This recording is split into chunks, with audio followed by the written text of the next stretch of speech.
Hello, I'm Rick Stivers of YoungMartin'sReels. Today's project is going to be this RU-MER Super reel made in France. And if you're like me, you're like, RU-MER, what does that mean?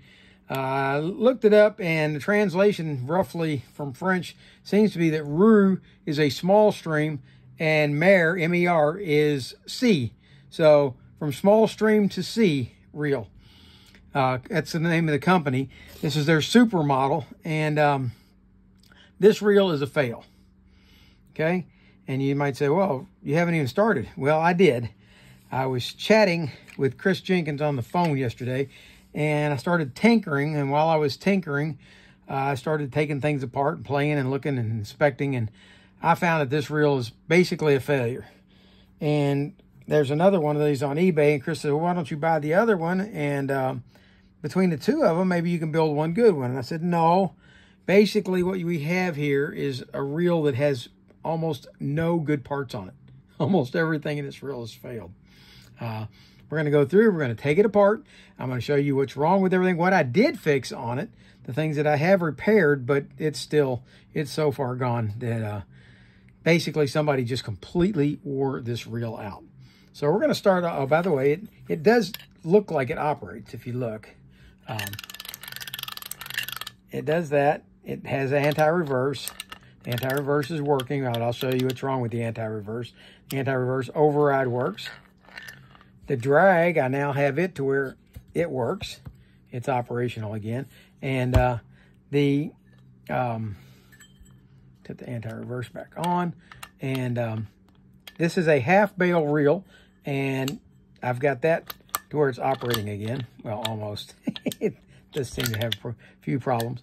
But I'm not going to repair this reel. I probably am going to paint it and put it in the case just so I've got an example of what it could look like. And we'll talk about the features of this reel, how it all works. And if you've got one of these that's in good shape, I can probably show you how to get it up and going again. All right, so let's see what we can do with this. We're going to start off by taking off the drag knob. Okay, there's the drag knob. It's got a spring inside. I didn't go to any trouble trying to get that spring out or clean that. But this is one of the few good operational parts of the reel. It functions. It does what it's supposed to do. It's not stripped out or anything. Okay, now when you go to remove the spool, now what you have to do is get it to okay, that's right. I've got it. Well, no. Yes and no. Let's take a look. Okay, let's see how this works. This part right here is supposed to be attached inside here. And what we can do is we can unscrew this off of here. Okay, this part is supposed to be staying with the reel.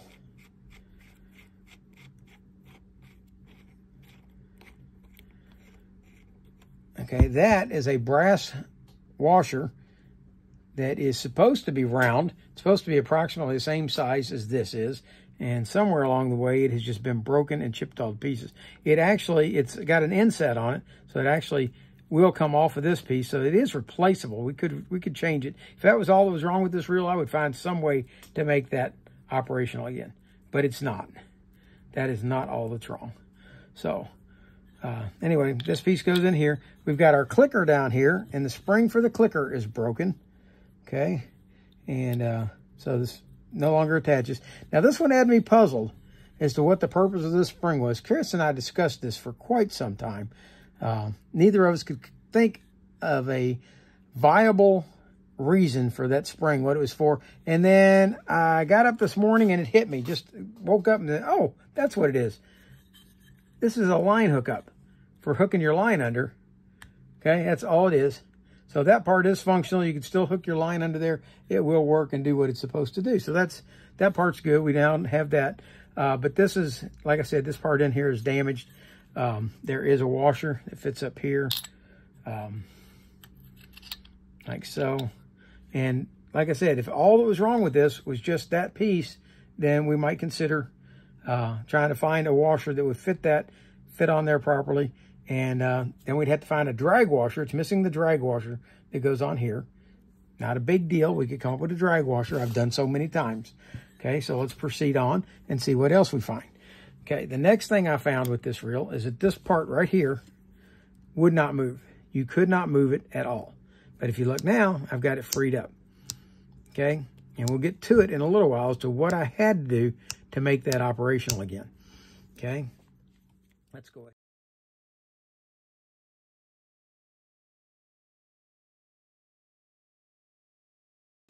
Let's go ahead and unwind the handle. The handle works. It's operational. However,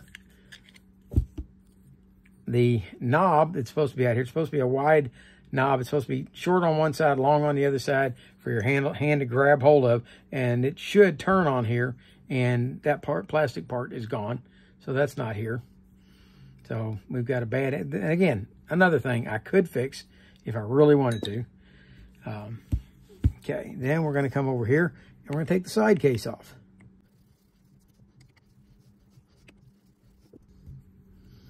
Okay, we take the side case off. Main gear comes out with it. Okay, there's our main gear. And the teeth on the main gear don't appear to be too bad, but if you really get a good side look at them, let me see if I can wipe this off a little bit. All right, if you look at these from a side profile, if you look, each tooth is worn in. Okay? Every single one of them, or the facing, is grooved in. So they're very, very heavily worn. Okay? Let's take a look at the back side of this now.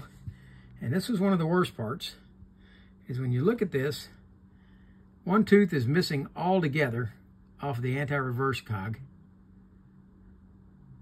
Okay, and if you start looking at the teeth, if you look at them from an end profile, you'll see that several of them are bent and are missing chunks off of them. And then, on top of that, right here, and right here, those two teeth are ready to shear off. They've already split back from the main housing. So,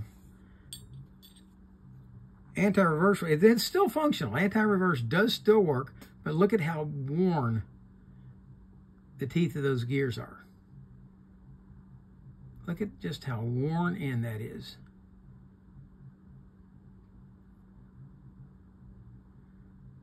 Okay. Now, if we could get a main gear, then maybe we could do something with that. Okay. Now we're going to come over here, and we're going to take out the axle. In order to do that, we need to remove these two set screws. Don't have to take them all the way out. You can just back them off.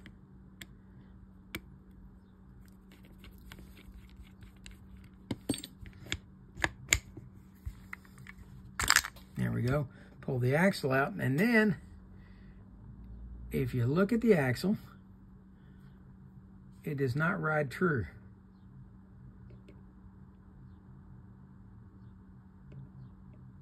It's pretty heavily bent, and when you put that together and set it up, you will see that the rotor tends to kick off to one, or the spool sits at an angle on the reel. It doesn't sit straight, and it's because this axle shaft is bent. Okay, and it's bent right at the gear for the clicker cog. Okay, so that part is bad. This part is good. This is one of the few parts in the reel that works like it's supposed to. It does everything it's supposed to do, so that's nice. Okay, and then we'd look at taking this apart. And this had me baffled for a while. First off, this part would not move. Okay, I have managed to free it up, and I'll show you how I went about doing that. First off, we're going to take this screw out right here.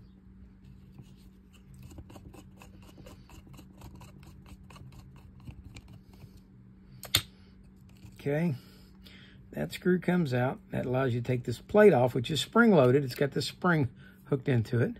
Okay, and this piece right here, one side of it is mostly worn away. Okay, and that is the part that's going to ride inside here. And you can't see it very well in this light, but there's a post right here that rides on, or the ramp. Sorry, it's not on that one. It's this one there. There's the ramp right there. It's supposed to ride on this ramp right here, and that's going to push that back and forth. Well, if you look at that post on that ramp, it's heavily worn. We'll get a closer look at it when we get it out of there. Okay, this piece I didn't need to take out. I did, but I took it out, but I didn't have to. You just unscrew that and it comes out. I'm not going to bother with it. Okay, now comes the tricky part of taking this rotor off. And this seems to be the weekend of rotors. If you looked at my Eric's, I showed you how we went about taking that off. Okay, and once that's off, this should just come out. But see, there was a ton of corrosion. Once I cleaned the corrosion out, now the part fits very loosely inside there. And because it fits very loosely, it tends to not trip properly. It tends to wobble more than it trips. But we can go ahead and take this off now. Okay, yeah. All right, and this one has, see the cutaway on this side? Well, this one has the same thing that fits inside here. Now, how did I get this out without destroying it? What I did is I found a screw that had the same threads as this. And once I found a screw that had the same threads, I screwed it all the way down so it went threaded all the way through this eccentric. And then I was able to take a hammer and drive that eccentric out. But like I said, once all the corrosion was removed, there was enough damage inside there that it no longer fits snug like it should. All right. Now, you might want to take this off to be able to service it. Well, how do you go about getting it off? There's no C-clips, no E-clips, nothing holding that. So what you got to do is you have to come around here and you've got to find these two screws first. Okay, here's one here. I don't know how well you can see that. Let me try to put in a different light. That make it better. An overhead light, yeah. Okay, now you can see the screw. Okay, we're going to take that screw out. And again, this one was heavily corroded. It did not want to come out. I did finally manage to get it to come out. Okay, once you get it out, you kind of have to remove it out of the way. And there's another screw right there. Okay, see that one? Got to take that one out.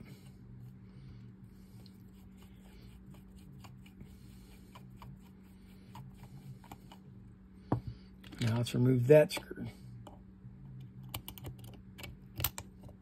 Now with those out, now suddenly this plate moves all around. So you're thinking, okay, the only thing we saw was two screws in there. We have them removed, so this should come off. No, it does not. If you look, we have this screw here, and the other screw is right here in this hole. If you match up between those two holes and go 180 out from where the center of those two would be, they'll be right over here. So we're looking for a screw right over here. Okay, so let's go over there. Well, that's where that post is. Well, so what we got to do is move that post on that plate and move it around out of the way. So keep moving the post. And then suddenly, hey, look at there. There's the third screw. It's under the plate. And you can't take the plate out because this screw is still holding the whole mess together.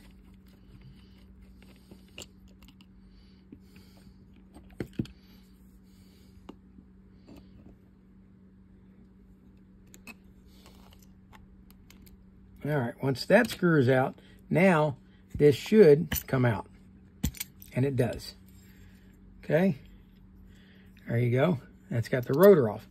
But again, you're looking at it going, okay, how do I get to this bearing? How am I supposed to get that off? Well, I managed to get this one quieted. Before, it wouldn't even turn.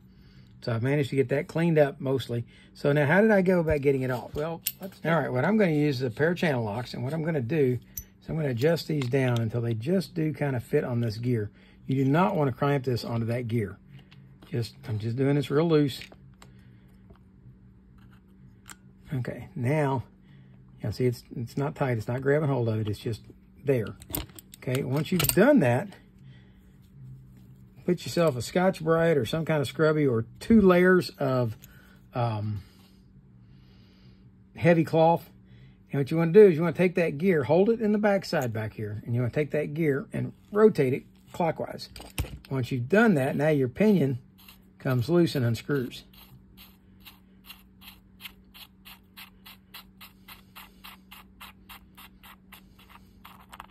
Okay, got that off. There's your bearing for your pinion. There's your pinion. Now, let me clean this up real quick. Get all the grease off of it that I just put on there yesterday. And see if we can't show you what's wrong with the pinion. Okay, we're going to do a close-up of the pinion. Okay, now look at the teeth on the pinion gear. Again, worn down to practically nothing. Okay, so with these worn that way and these worn that way, what you've got is a very, very loose fit on this, and you end up with a lot of gear grumble.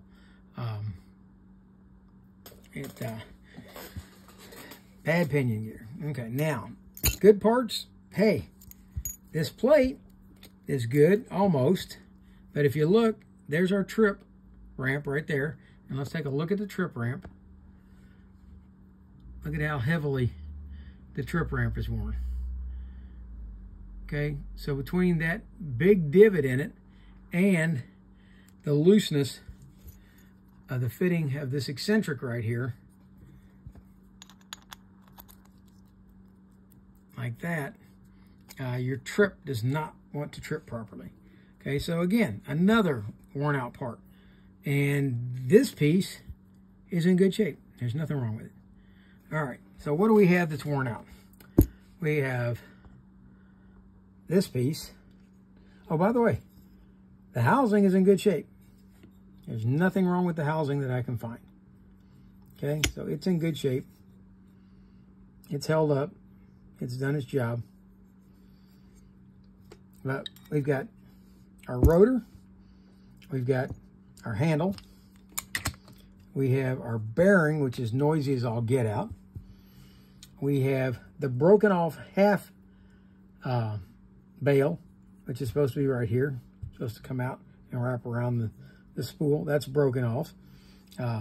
This piece here is worn. This piece is worn. This pinion is worn. This gear is worn out. This axle shaft is bent. And this washer in the rotor is bent. And the spring for the clicker is bent. And it's missing the drag washer. So, with all the parts at the... Oh, we're not done yet. Almost done. Also, if you look here, this is our anti-reverse. If you look here, our anti-reverse or override lever has been bent way down over here out of shape. It should, I think it's supposed to have a slight bend, but I don't think it's supposed to be that much. This is our anti-reverse dog, and it's got a big divot worn out of the face of it right here. Okay. And if you look, this screw right here is also bent. So I don't know what they did. Chris and I discussed it yesterday as to how in the world they managed to break all these anti-reverse parts like they did. And the only thing we can figure is that they kept getting this thing hung up on something heavy and kept really abusing the heck out of it trying to pull it out. Also, this is supposed to be splined in, press fit, and it no longer fits tight. So this part is good. This screw is good. These screws, the heads are stripped out mostly. These screws are good. So I have a whole lot more bad parts on this reel than I have good parts. So we're going to call this a fail. And if you'd like to see the reassembly, for most people, we're going to stop the video right here. If, however, you would like to see all of this put back together, again, the broken reel all reassembled, I'm going to do that real quickly. I'm not going to talk through it. I'm just going to grab the parts and start putting them on and see if we can't get it back together. Show you how to go about it if you've got one of these. It's got good parts and you're trying to put it back together. Okay?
Okay, I'm going to take a second to talk to you again. I put this piece in upside down. That's why it wasn't fitting. Okay, this has got to go in the other way. Okay, first thing you want to do, though, is when you set this in here, you want to set this up with this gap between the two screws over here. Okay, and I've got it upside down. Okay, this ramp needs to be facing towards the facing. Okay, and this piece goes in with that shoulder facing down. Thought.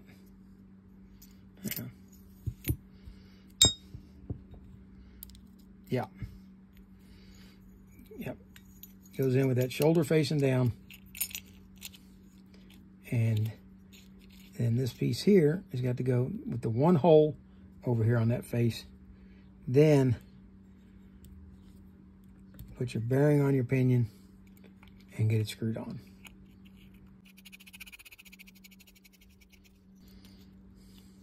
Okay, when you flip this over, you should see that hole. There we go, like that. Okay, and you want to line that hole up. Remember, that's the one that's got the countersink. Okay, we're going to line that hole up with this hole over here that's opposed to these two here. Okay.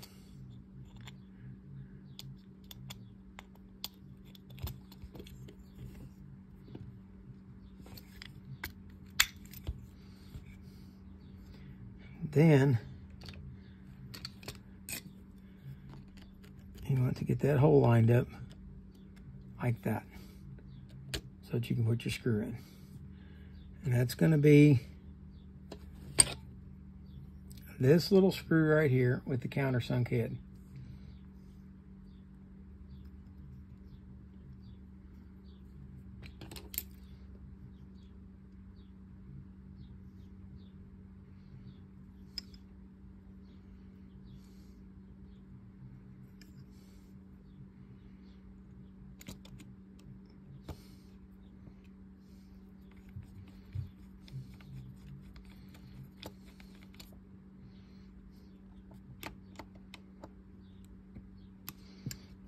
All right, once you've done that, this metal piece here can now twist around like so.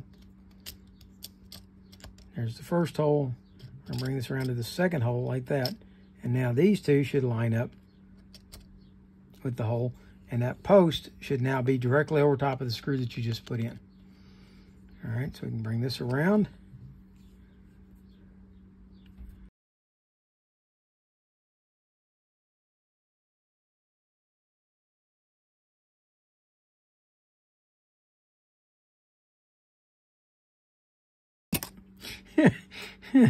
I'm having a heck of a time.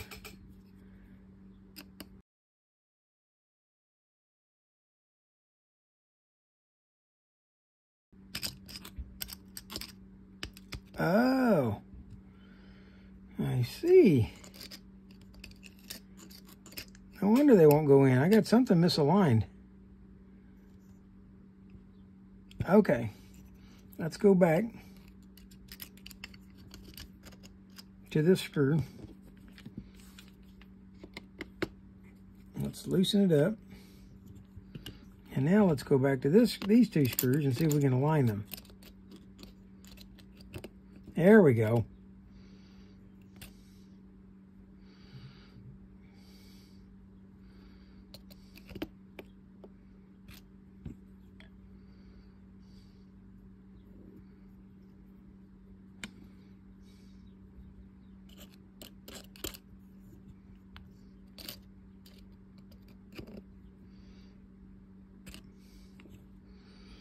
All right. this bottom piece keeps moving with the metal piece. So what we're going to do, I'm going to go ahead and put the screw in to that hole.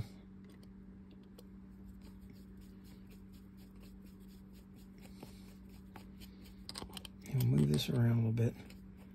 We're going to get it all the way down in there so that it's going to hold that in place like that while we go and tighten the other screw. Because what's happening is that plate is moving and it's not staying over the holes. Okay, so we've got it lined up now on the other side. Now we can tighten that screw back. And now we can go back. I was like, why isn't that going in the hole? Apparently, I just got lucky when I did that last night. Okay. Now we'll take that screw back out of the hole.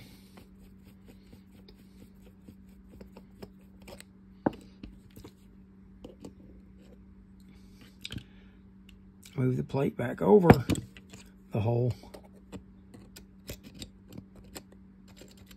And now we can put our screw in. So, really important step there not to forget. Okay, make sure that that hole's lined up and not over to the side like it was on me. Because once you put the screw in, you can't move it back around to go to the other side. Okay, and now we can put this one in.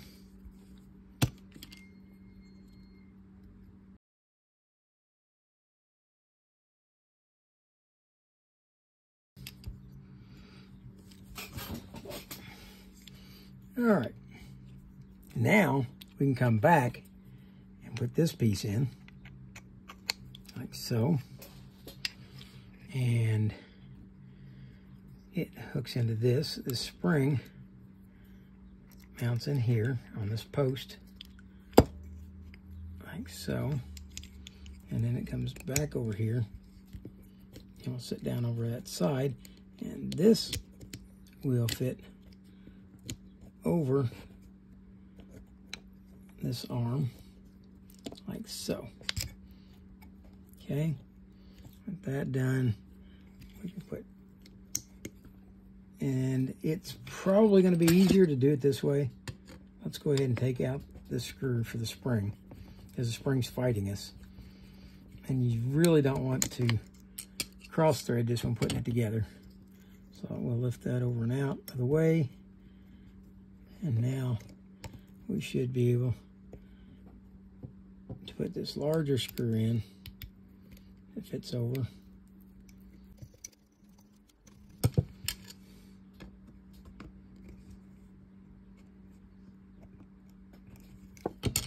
Okay, make sure that the spring is up on that shoulder, which it is. Okay, then we're gonna bring it back over here and align it right there.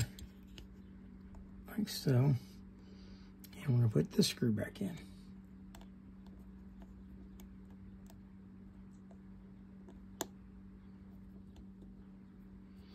And you're kind of having to fight the screw at the same time, but it's very doable. Sorry, the spring.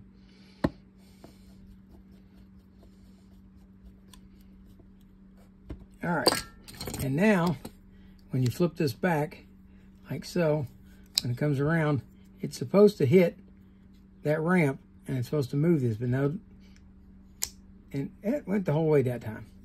It usually doesn't. It's doing it today. Wouldn't do it last night with as worn as that piece was. Maybe I've got it on there a little bit better today. There we go. Okay, that's that post down there hitting that ramp. All right, that's in there. Let's go ahead, and this is our crosswind block, and it sits on that, see that post down in there? Way down in the hole. Okay, it's supposed to sit over the top of that, and then the axle shaft assembly will come in. Goes through and lines up through that crosswind block, and then you've got to line up these holes with, or the screws with these holes right here. Okay, so here we go. That should be good.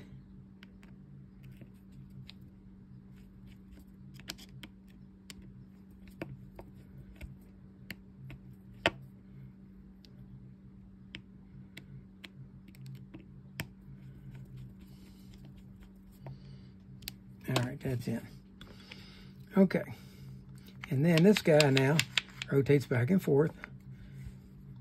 And what we've got to do now is come back over here, and you could take this apart. You could take these screws out, but I'm not going to. It's your anti-reverse, but see how this screw is bent? If you look at the line of how that's supposed to fit in there, it's bent pretty good. And we're not going to take that apart because I don't want it to break snapping it off. Okay, we're going to put the main gear back in, flip the anti-reverse, and we're going to push the axle shaft all the way to the back, and we're going to move. We're going to set this up the way it would fit on here, which is right about like that. And we want this post right here. Don't lose this little sleeve that's on that post, by the way. See that little sleeve? Don't lose that. Okay, we're going to move that to the rear to where it would fit into that slot right there. If you want, you can do that, I guess. Go ahead and set that into the slot. Set this on, bring it over, and then align it like so. Get the screw holes lined up. And it fits down in there so tight it doesn't want to rotate once it's in. Okay, let's put these 3 screws back in. I might take this all back apart again one day and repaint the case, but I don't know.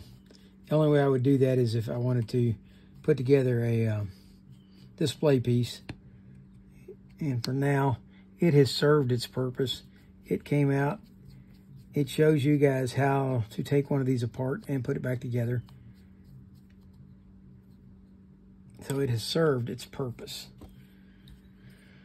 for me, because I just don't have room to have 1,000 reels sitting around on display. All right, that's on. There we go.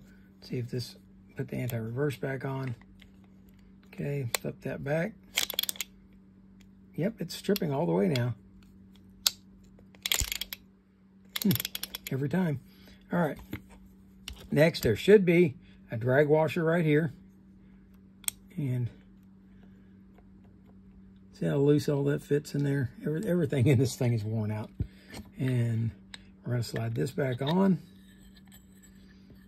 Oh, no, we're not. We're going to screw it on because that's the way it does. It screws on.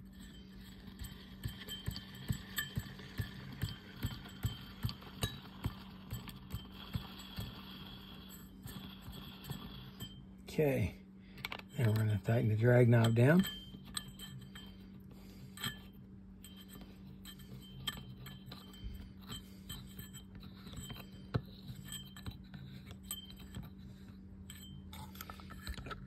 Now we have drag again. Okay. And we have, you could technically go out and fish this thing, but I certainly wouldn't. Also, you can see right here, I believe it's visible from the video. If you look here, the spool sits much further down on this side than it does on this side, and that's because that axle shaft is bent. Okay, see how crooked that is? So I said you could take it out and fish with it. You could put line on it and take it out and fish it, but it's really seen better days, folks. I'm going to call this one a fail. And that's Rick Stivers with Young Martin's Reels. I hope you guys liked the video. If you did, hit the like button. If you didn't, hit the dislike button. Tell me what you didn't like about it. Oh, I'm missing a piece. Hang on. I got sidetracked.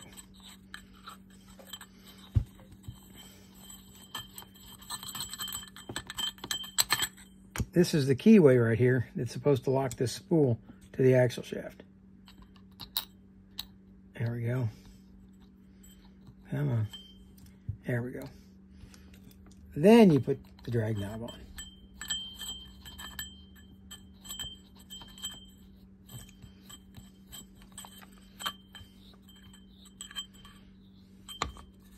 Okay. So, I hope you liked the video. If you did, please hit the like button. If you didn't, hit the dislike button. Tell me what you didn't like about it. For now, that's Rick Stivers with Young Martin's Reels with the RU-MER Super Reel. And tell me what you think, folks. Love to hear comments.